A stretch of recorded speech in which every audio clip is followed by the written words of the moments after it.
Hey, hello, what's going on, y'all? My name is Veronica and this is my channel. If you didn't know, now you know, and if you already knew, welcome back. For today's video, I'm doing my own spin on a get to know me tag. This is one of the most typical YouTuber tags that people who start their channel out do. So I figured, why not just let you guys get to know me in my own way. And my own way is 21 things to know about me in 2021. So we'll be going over 21 different questions. I'll be answering them and you guys are gonna get to know me. Pretty simple. So for the very first question, very basic, who am I? So I'm gonna give you guys some basic information. My name is Veronica Fernandez. I am 24 years old. My pronouns are she, her, hers, so that's how I identify. I identify as a female. My sexuality is bisexual. And my relationship status is married. I've been with my husband for 6 years, one of those years being of marriage and 5 years of just being in a relationship committed. Where did I grow up?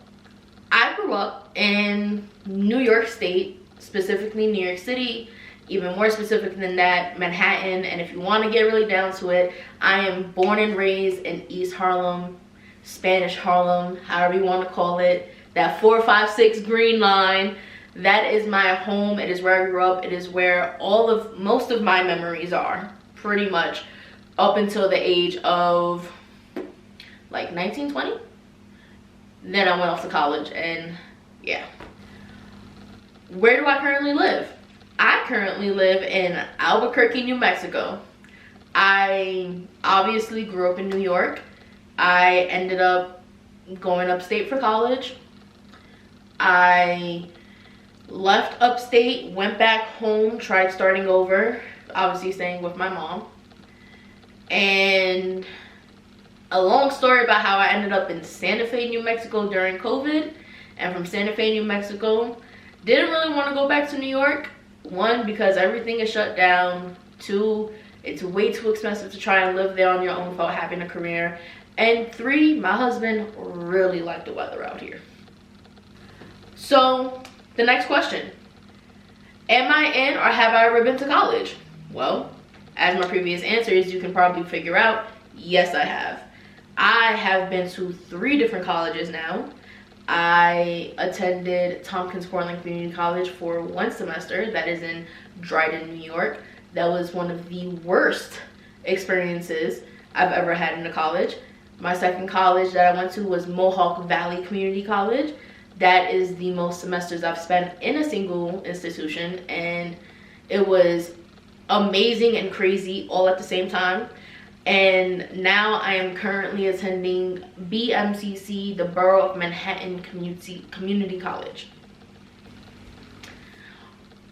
What is my career goal? My ultimate goal in a career is to work at an institution, a college, preferably a community college, but if I end up at a 4-year, that's great too. Working either in the residence life field, so that'd be working in the dorms with dorm students. My second option within working at an institution is working in student activities. So actually directly having my hands in involving with clubs, events on campus, bringing life and community and kind of just spirit to campus. And my third option within all of that is working in diversity. So there are EOP programs, educational opportunity programs. There are a plethora of diversity departments within schools, some a little bit more stronger than others. I put the quotation marks for that reason, but that's third on my list. And it's third on my list only because going to college and seeing how diversity is valued but not really, I will be quick to go off in a department meeting if I was in that position, just because of how strongly I feel as being a minority, being a female, and also being very aware of we live in America and the modern day treatment of minorities is not okay whatsoever, especially of the youth.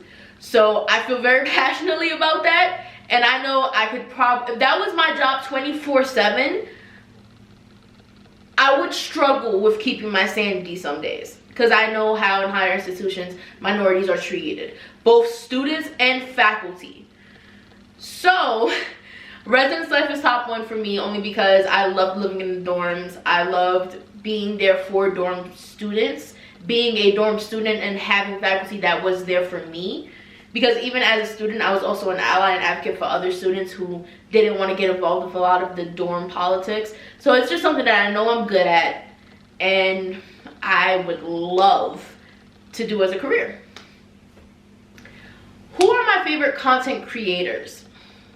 Content creator doesn't just mean YouTube. That is YouTube, Instagram, Twitch, which is a streaming platform that I love, Patreon, all things of the sort.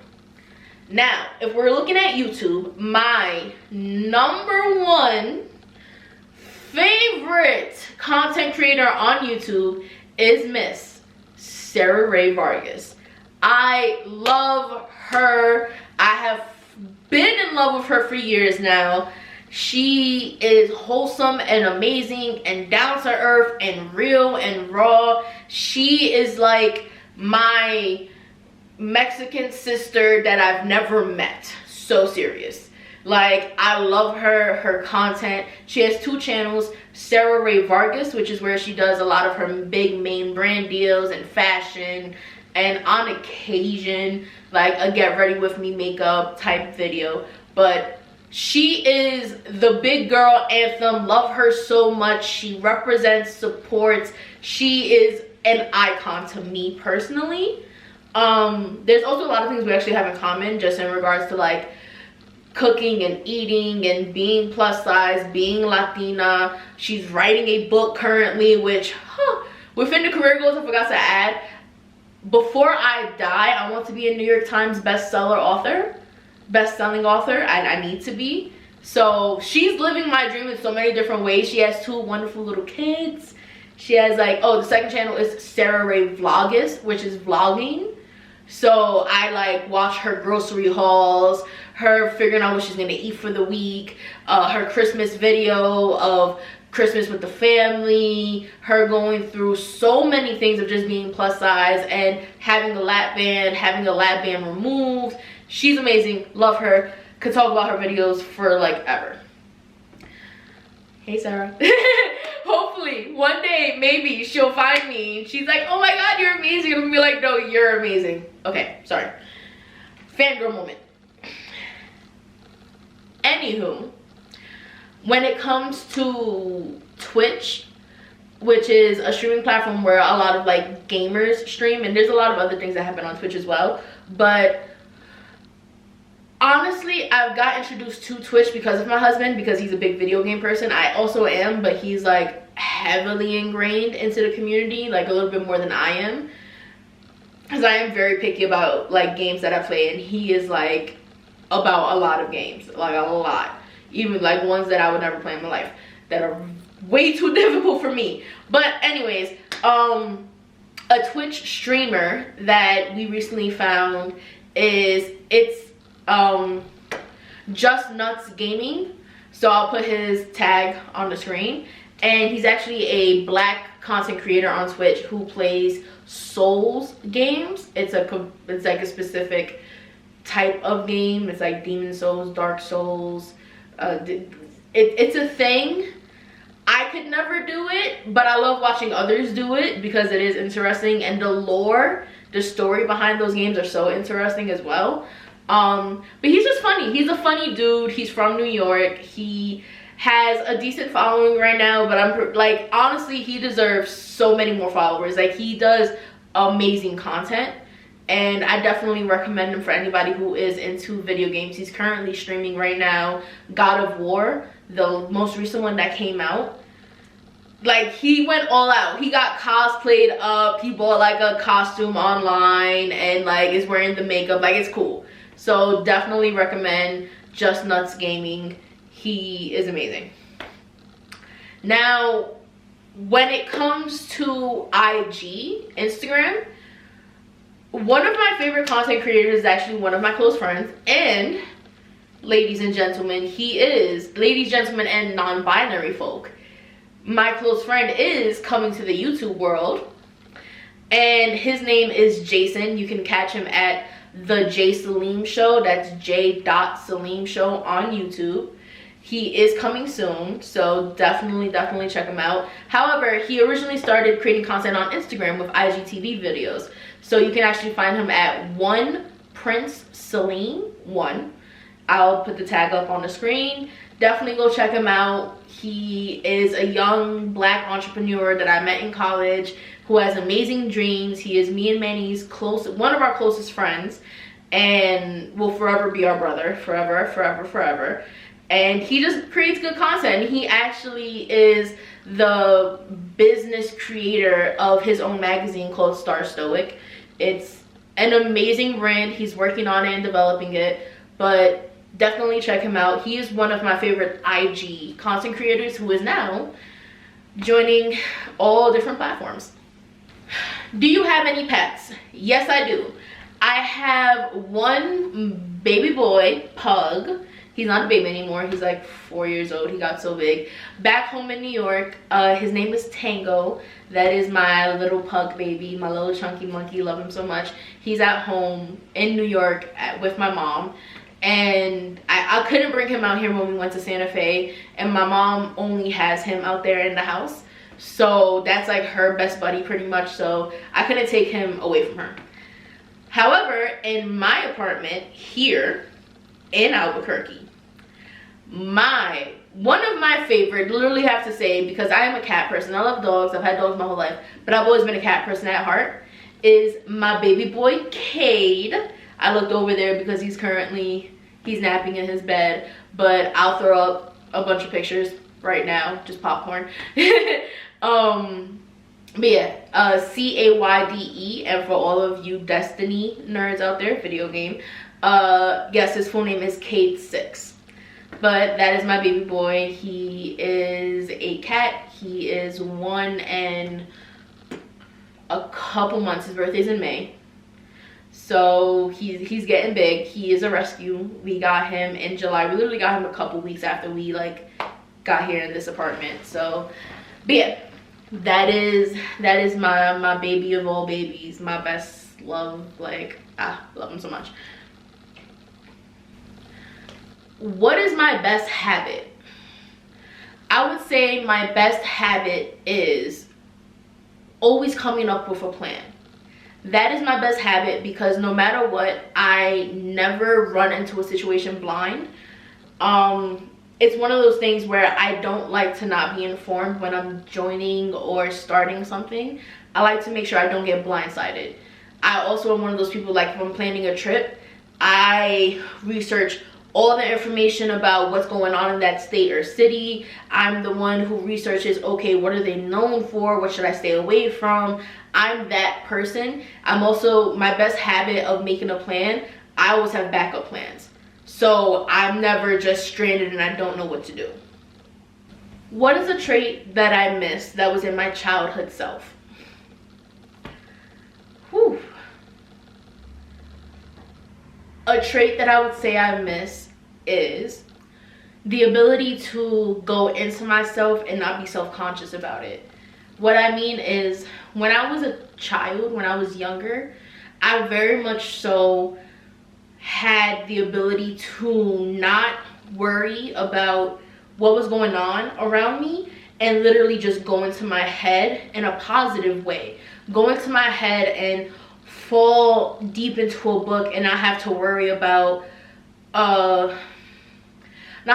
responsibility or priorities or taking care of things. Just that is a trait that I miss. Because even when I fall into a book, even when I'm watching YouTube videos, even when I am relaxing and resting my eyes, it is so hard for me to not worry about what do I have to do as a wife and make sure that my husband is okay, or what needs to be done in the apartment. Do we have enough food? Do I have to go shopping for cosmetics like toilet paper and stuff and shampoo and conditioner? How are the bills looking? All of those things, all of these responsibilities and priorities are on my head, and it's a lot. So I can't fully just fall into something the way I used to, which sucks. And it's something that I definitely miss, but I wouldn't trade having the autonomy that I have in my own space for anything in the world. What is the one thing you find worth in your education after all the degrees are just done with? So I'm paraphrasing because I'm trying to remember based off of reading the question off my phone. I have a list. Education is something that nobody can take away from you. Every class that I've ever taken, even if I failed it, I took something away from that class. I learned something, whether it be about the subject, the topic, or myself, or others. And that is one of the biggest things that matters to me within getting a degree, is that not only am I getting a degree to work a career, to sit and maintain life and enjoy it for everything it's worth, but it's to be able to nourish myself mentally, which is something nobody can take away from me, which is something that provides substance within my character as a person, and it alleviates ignorance, because I am ignorant in a lot of things because I don't know them, and I might feel compelled to speak about something I don't fully know about in a conversation because I feel insecure. Or I'm in a conversation that I can't participate in because I don't know about it. And it's not something cultural, but it's just something in general that I don't know about. And I don't like feeling that way. Granted, I can't know everything, and I don't go to school to try and know everything, but I go to school, one, for my career, but also just so I can keep learning. Like, you can never stop learning, and that's amazing, especially when you can go to school for something you love. When you can go to school for English or the sciences, or going to school to sit and learn about medicine to help people. All of these things are so much bigger than us, and no matter, even if a class is annoying, the class is horrible, the professor is stupid, you never know what you're gonna get within reading that assigned chapter. The professor could be horrible at teaching the topic, but you reading the assigned reading, that in and of itself can give you information that you never knew, that you can now speak about, that you can now educate other people about. I'm big on going to college, learning, and then spreading that knowledge. And you never know what that's going to spark within somebody. And I feel like that's one of the things that's worth so much to me within getting degrees and accolades and everything else. It's the fact that I can sit and gain all of this and then speak to my nieces or my nephew, and even them as a child, telling them something that they have no idea about. But that one time I talk to them about something can instantly spark a thirst for knowledge, or wanting to figure something out, or curiosity, and then that can just snowball into them wanting to study this, or sit and, you know what, I'm not sure if I want to go to college for, because they don't know what college is, but looking something up on their phone, on the computer, and they're like, oh, this is actually cool, how can I know more about it? I love that spark. So all of those things are part of the reason why. What are your pet peeves? Whew. One of my pet peeves are being around know-it-alls. Being around people who feel like they know everything. Going back to what I just talked about. You can't know everything. And if you don't know, it's okay to say you don't know. I do. So don't sit and try and be the big bad person who can answer every question in the room. It's unflattering, it's off-putting, it's arrogant, and quite frankly, I don't want to be around you. That goes for all the know-it-alls. Another pet peeve of mine is people who refuse to open their mind.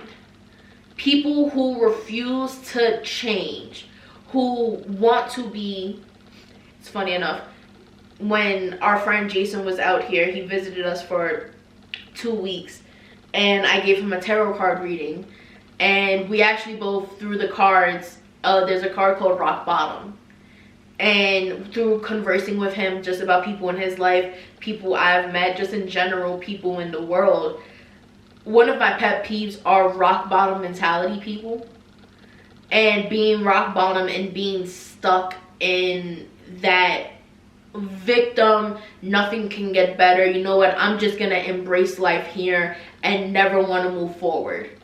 Because it's one thing to be rock bottom and you're persevering, you have plans, you are trying to set things in motion, you're doing the best you can. I can respect that as someone who's been there. What I will not respect, and what one of my pet peeves are, is when you are at that rock bottom, both physically or mentally at that rock bottom. That also applies for people who have it all, for people who live in a nice apartment or home or whatever, but you're mentally at that rock bottom space and you don't want anything better for yourself. You feel like, you know what, F it, I'm good where I'm at. You're good with dating or being in a relationship with toxic people, with abusive people. You're okay with not wanting to sit and have a career or even a job, and you just want to lay back and do nothing. That rock bottom mentality is a pet peeve. I cannot stand that. I have met so many females and males who have sat and said, you know what, I know this person treats me like crap, but I'm gonna stay with them anyways for nothing. Pet peeve. Biggest pet peeve. And one thing I will say is that within me and my husband, we've had both moments when we have been toxic to each other, but we have always tried getting better. That has always been my key, and why I've never felt like we were at a rock bottom mentality with each other is because we've always strived to get better. When you're not striving to get better and you're at rock bottom and you're like, you know what, I'm just gonna live here, that is a pet peeve of mine. Especially when I put the energy to try and help you out because you say you want help. Oh, that's another pet peeve. Don't say you want help and then don't do nothing. You're just gonna sit there with the information I gave you, or the links, or the phone numbers, or the emails, and you don't do anything. Now you wasted my time. I don't like that at all. Those are some of my pet peeves. What is one thing you wish people knew about you? For me personally, one thing that I wish people knew about me was I am going to go at my own time and pace. Here's the thing. I am always going to move forward. I am never going to settle for where I'm at. People who knew me 2 years ago, if they saw me where I'm at now, would be appalled and astonished, and not in a bad way. I am always going to keep moving forward. And I wish people knew and understood and grasped the fact that even if I'm in a messed up spot now, that does not mean that's where I'm going to be a couple months from now, a couple weeks from now, a couple years from now. I will always move forward. I will always. Perfect time, vocal, victoriously overcoming challenges and life struggles. There's a reason why my channel's name is Veronica Vocals. That is me at all times. So I wish that's something people knew about me, because I know there are plenty of people from my past, from years ago, who probably thought or still think that I'm in the projects, that I'm still stuck in East Harlem, living with my mom. And there's nothing wrong with that if that is what helps you stay stable and sane and productive. There's nothing wrong with that. I could not be productive in that environment because I could not be autonomously myself. And that's just the bottom line. I cannot be true to myself in that environment. And I don't mean in the projects, I mean in my apartment with my mom. I couldn't. it is what it is. Some people need to leave and create their own space. On top of that, I'm married. I got married when I was living with my mom. I couldn't do it. I couldn't be a wife. I couldn't be my husband's best friend the way I have been in my mom's apartment. I can't. So I wish people knew that about me. I wish people understood that no matter what, through all the struggles, through all of the BS, through all the problems and the drama, I will always be vocal. Always. What is the most expensive thing you've ever bought for yourself? I wish I could show it to you guys, but I am currently filming on it. And I would potentially say that this apartment is one, but it wasn't just for me. That was for both myself and my husband. This was our home. I didn't buy it, we're renting it, but still. But when you're thinking about buying like a physical material object, it's what I'm filming with right now, my camera. I have been wanting a vlog camera, this specific vlog camera, for years. And it was, I think, almost 600, 500 and some change for the bundle. It came with the tripod that I'm using right now, a memory card, battery, charger. It came with a bunch of stuff. Camera bag. But I struggled making this purchase because I've always felt guilty about purchasing things for myself. I've always felt like, oh, well, you could be spending this money on X, Y, and Z. But yeah, that's a whole big issue with me when it comes to buying things. But my camera is definitely the most expensive thing I've ever purchased, and it's an investment, which is a big reason why I need to start using this investment. It needs to start coming back to me in some way, whether it be followers and in the future sponsors and ads, whatever it is. But I need to start utilizing this investment because this was, by my standards, this was a pretty penny.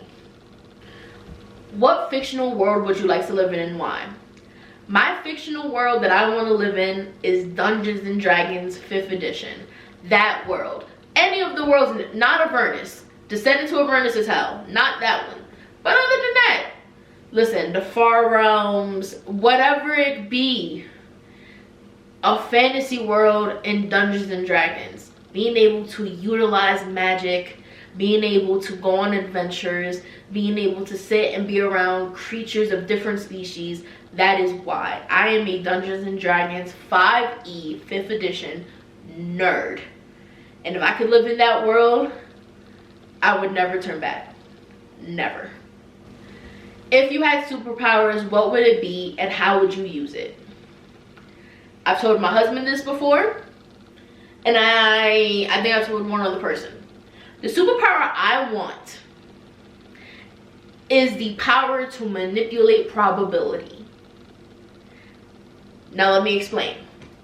I want that power because imagine being able to sit and manipulate the odds to always be in your favor. The statistics, the probability, not so the probability to sit, and if there is a 1 in 585 billion chance of you winning the lottery, to be able to, and I'm not greedy, I'll sit, and if they gave me that power right now, I will hone that power for years if need be so I can master it. But the power I want is for probability, to turn that 1 in 585 billion chance to win that lottery. I would want that to be a 1 in 1 chance where I win. Maybe even 1 in 2. So that way someone else will win. And I won't do the lottery every year. But I just want that chance. Can you imagine the ability to change the probability of, oh, well, there's a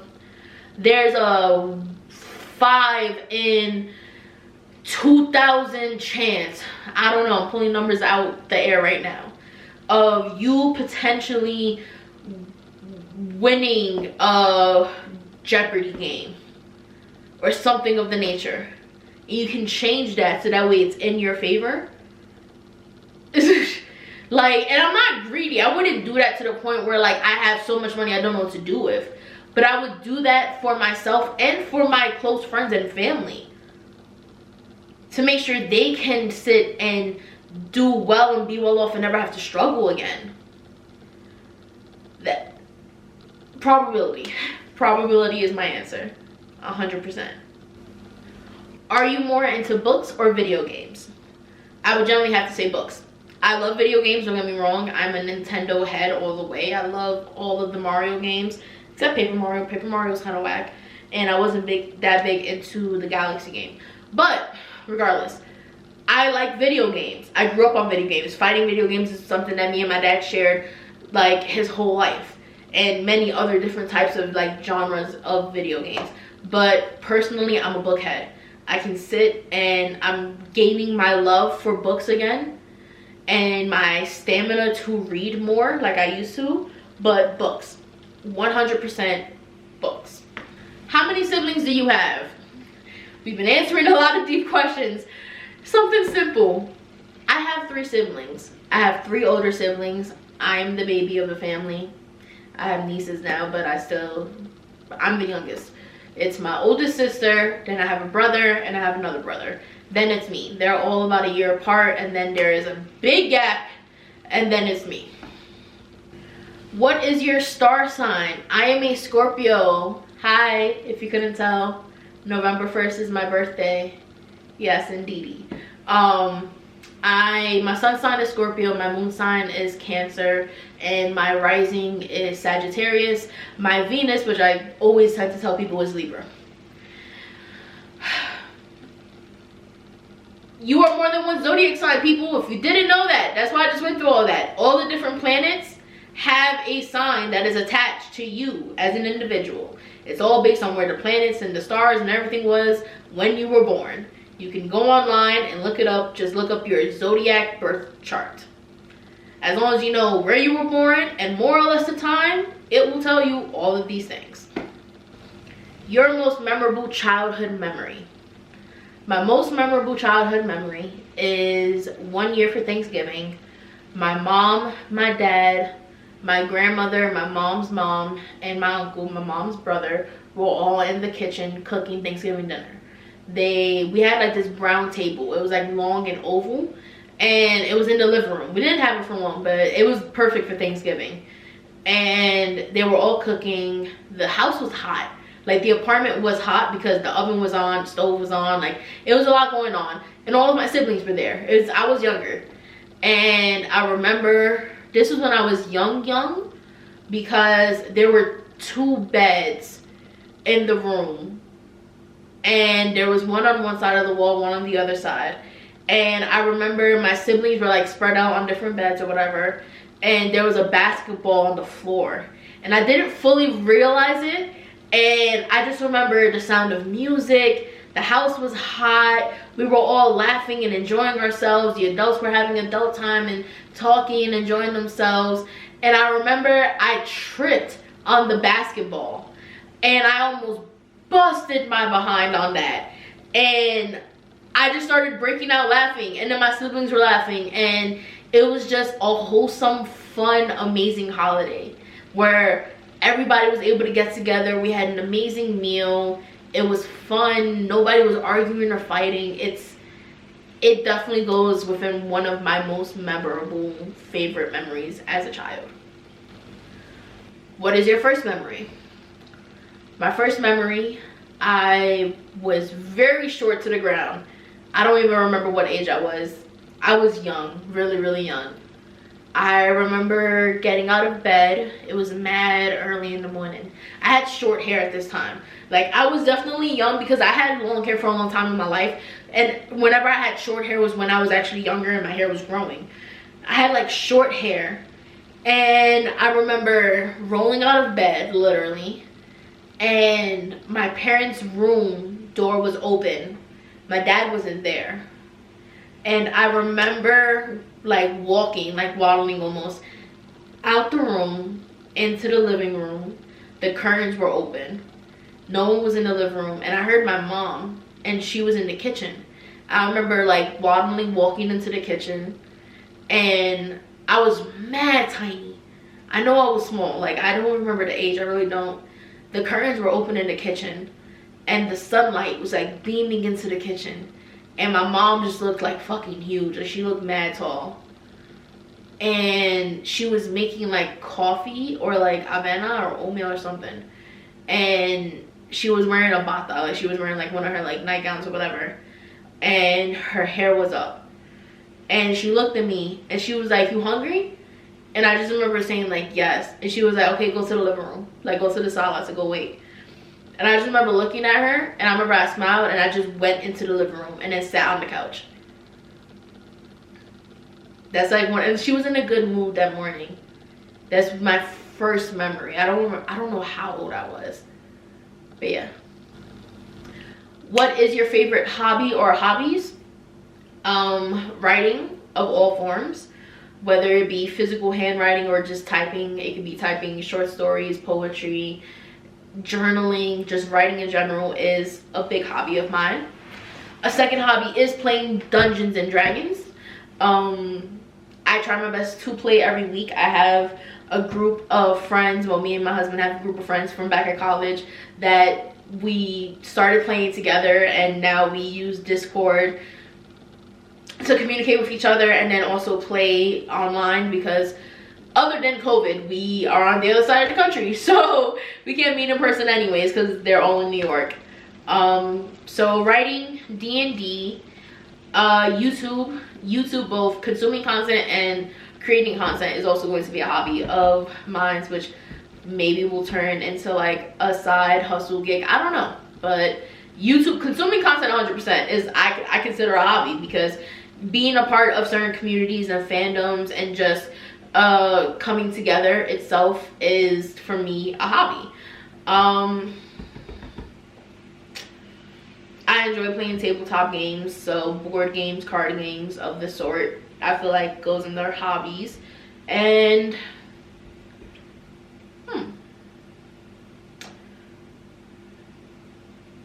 yeah, I would feel like those are some of like the hobbies. I feel like other things are more important to me and I can't consider them a hobby. Like, I practice tarot, but that's part of my spirituality, so I can't really call it a hobby in my opinion. I feel like that would almost be disrespectful. So yeah, those are some of my hobbies. And last but not least, question number 21, who is your role model? I would actually have to bring this back to the very beginning of this video, where I mentioned my cousin Delilah and my mentor Shauna, who are part of my strongest supporters and community members and people who are going to hold me accountable throughout 2021 and hopefully forward. Delilah, first and foremost, has always been my role model, because I love you so much with all my heart, my soul, my spirit. I love you. And you are my role model. You always have been. My ability to persevere, my ability to be determined, my ability to not take anything from anybody that I don't deserve, I got from you. And my husband helped me out definitely when it came to giving me a backbone, but I first learned those values from you, and I love you for that. And you may not be entirely where you want to be in life at this age right now, but I could not picture someone who is more of a role model to me than you. You are literally number one. I have always been proud of you, even in your darkest times, and I always will be proud of you. One, because of where you are, but also even when you weren't doing well, I knew you were going to be okay. I knew things were going to get good because of who you are as a person. Delilah, you're my role model, 100%. And if I had to pick somebody under Delilah, it would be Shauna. Shauna and Delilah are like almost neck and neck, but I've known Delilah since I was like a baby. But my mentor Shauna is also a big role model for me.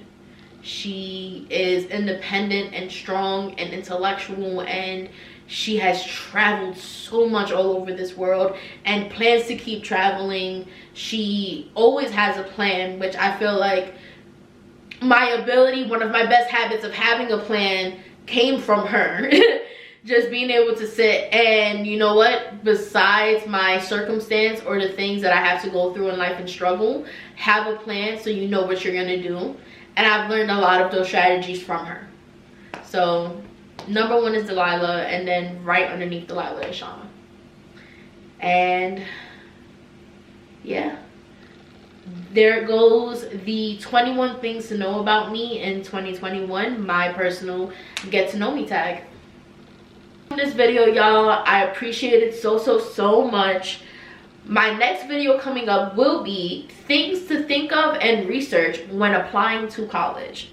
So as I've told you guys before, I will always let you guys know what my next video will be at the ending of a video, and that is the next topic. So if you are on your college journey, if you are young and you're thinking about college, definitely check out that video that will be coming out soon.